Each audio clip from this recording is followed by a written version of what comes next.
Commercial loans are different from residential loans. Residential loans are standardized and are typically not negotiable. The economic terms of a residential loan are relatively simple, and the language in residential loans are substantially similar to each other. This is because most residential loans are ultimately sold to either Fannie Mae or Freddie Mac and must comply with certain requirements imposed by each entity as a requirement to being purchased. In addition, residential borrowers are subject to statutory protections which supersede the terms in the loan documents to the extent that there are any conflicts. Commercial loans are more complex, typically involving more documents, and are generally not subject to statutory protections.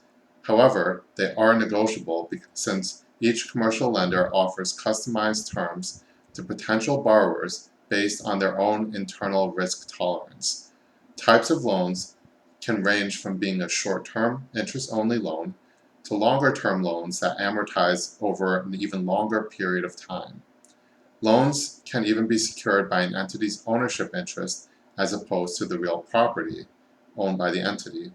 Generally, borrowers should pay particular attention to documents such as personal guarantees and environmental indemnification agreements where the principals are signing personally as opposed to on behalf of the borrowing entity.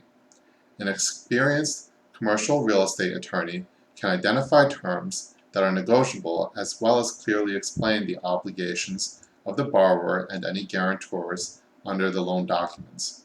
Please visit karldowdenlaw.com for additional information. The content provided is for general information purposes only and should not be construed to be legal advice. Further, said information may be outdated and may only apply to certain markets. This is attorney advertising. Prior results do not guarantee a similar outcome.